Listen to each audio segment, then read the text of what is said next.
Shalom Bapak Ibu Saudara yang dikasihi Tuhan. Jumpa lagi di podcast Renungan Pagi Mutiara hari ini yang setia menyapa dan menemani saudara di dalam doa dan renungan firman Tuhan. Di kesempatan pagi hari ini, renungan firman Tuhan akan mengangkat judul Bahaya Dosa Kesombongan. Nas firman Tuhan terambil dari Yesaya pasal yang kedua, ayat yang ke-11 sampai dengan ayat yang ke-17. Demikian firman Tuhan, manusia yang sombong akan direndahkan, dan orang yang angkuh akan ditundukkan, dan hanya Tuhan sajalah yang maha tinggi pada hari itu.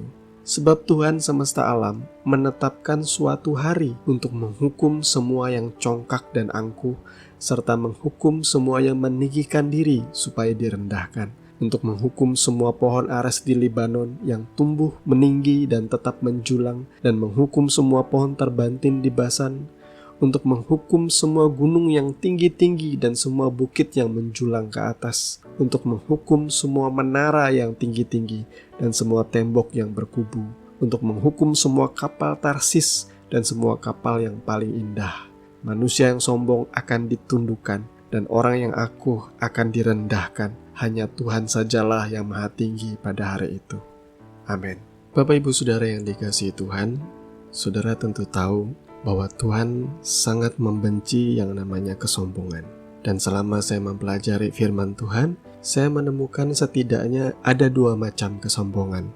Yang pertama, kesombongan yang bersifat menjulang tinggi, layaknya gunung atau bukit, yakni orang-orang yang angkuh, yang tinggi hati oleh karena keberadaannya, yang hebat, yang kaya, yang memiliki segala-galanya. Orang angkuh tipe ini biasanya ia berpikir bahwa ia tidak memerlukan Tuhan. Ia bisa tetap hidup, ia bisa tetap berhasil, ia bisa tetap sukses dengan kekuatannya sendiri tanpa perlu ada pertolongan Tuhan. Karena baginya Tuhannya adalah dirinya sendiri. Sementara bentuk kesombongan yang lain ialah cekungan dalam atau lembah. Ini bisa digambarkan dengan orang-orang yang hidupnya selalu merasa minder atau rendah diri. Contohnya ialah orang-orang yang lahir dari keluarga miskin, keluarga yang sederhana, atau orang-orang yang hidup di dalam dosa yang seringkali berkata begini, saya ini sudah terlanjur menjadi seorang pendosa. Hidup saya ini ibarat nasi yang sudah jadi bubur. Saya sudah tenggelam di dalam kehidupan dosa yang tidak bisa ditolong lagi. Saya tidak mungkin dipulihkan lagi. Saya sudah begitu busuk, biar sekalian saja saya hidup di dalam dosa. Tuhan tidak mungkin mengasihi saya. Baik kesombongan yang menjulang tinggi maupun kesombongan yang menukik tajam, kedua-duanya sama buruknya, sama jeleknya di mata Tuhan. Di dalam Alkitab kita ada dua tokoh yang menjadi raja pertama dan raja kedua dari bangsa Israel, yakni Raja Saul, kemudian juga Raja Daud. Kedua-duanya adalah orang yang dipilih oleh Tuhan melalui Nabi Samuel. Kedua-duanya diurapi oleh Tuhan, lagi-lagi melalui Nabi Samuel. Raja yang pertama ditolak oleh Tuhan, bahkan Tuhan berikhtiar merendahkan dia, sampai akhirnya seluruh keturunannya dihabisi oleh karena pedang.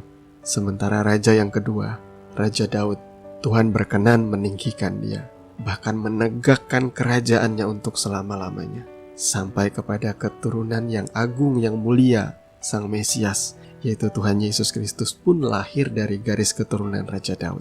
Perbedaannya terletak pada satu kata ini, kesombongan.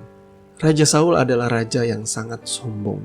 Bahkan ketika ia ditolak oleh Tuhan dan ditegur melalui Nabi Samuel, ia tidak menunjukkan ada pertobatan yang sungguh. Baginya yang penting ialah tahtanya.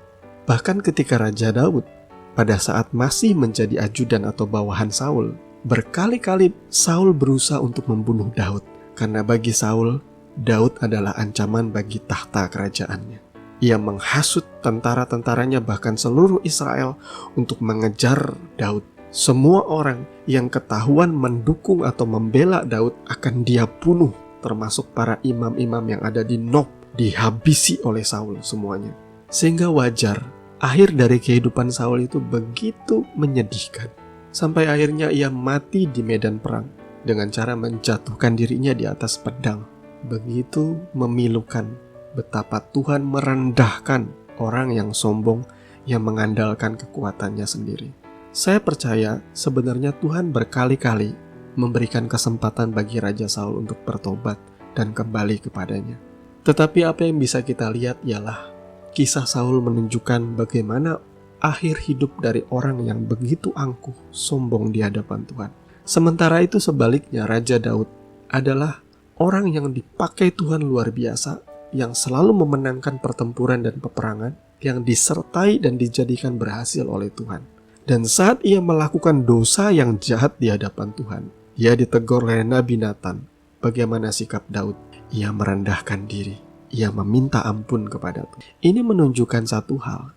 Raja Daud ini mau merendahkan diri di hadapan Tuhan. Dia adalah seorang pribadi yang memilih lebih baik kehilangan tahta daripada kehilangan kasih karunia dan penyertaan Tuhan dalam hidupnya. Terbukti dari bagaimana saat putranya sendiri, Absalom, mengkudeta kerajaannya. Daud memilih untuk pergi. Ia tidak ingin berperang. Ia tidak ingin bertempur. Bagi dia lebih baik kehilangan istananya, kerajaannya daripada kehilangan Tuhan. Ia menganggap bahwa kejadian-kejadian pemberontakan di dalam kerajaannya itu adalah akibat dari dosanya sendiri. Sehingga ia bersedia angkat kaki dari kerajaannya. Ia tidak mempertahankan tahtanya dengan pedang, tetapi ia pergi meninggalkan kerajaannya. Karena ia berpikir, selama Tuhan menyertai aku, itu jauh lebih penting. Tetapi pada akhirnya saudara bisa melihat, orang yang mau direndahkan, Tuhan meninggikan hidupnya kembali. Sebagaimana Tuhan mengembalikan kerajaan Israel kepada Raja Daud, dan akhirnya Absalom tewas di tangan Yoab. Ketika Daud nothing tulus dan di dalam hatinya yang penting Tuhan, maka Tuhan mengembalikan apa yang menjadi hak kepunyaannya. Jadi saudara, manakah kehidupan yang saudara akan pilih? Apakah saudara orang yang angkuh yang mengandalkan kekuatannya sendiri? Atau saudara menjadi sama seperti Daud yang selalu mengandalkan Tuhan di dalam hidupnya? Tuhan memberkati saudara semua. Mari kita berdoa. Bapa Surgawi, Bapa di dalam nama Tuhan Yesus, kami mengucap syukur untuk pagi hari ini. Terima kasih untuk firman-Mu. Kalau Engkau sudah berbicara dan menguatkan kami dan meneguhkan kami untuk selalu mengandalkan Tuhan dalam hidup kami. Terima kasih Tuhan. Di dalam nama Tuhan Yesus kami berdoa. Haleluya. Amin. Bapak Ibu Saudara yang dikasihi Tuhan, kami percaya kebenaran firman akan menjadi dasar dan kekuatan di dalam kehidupan saudara semua. Kita akan bertemu lagi di podcast Renungan Pagi Mutiara hari ini yang selanjutnya. Kasih karunia menyertai saudara sekalian. Shalom.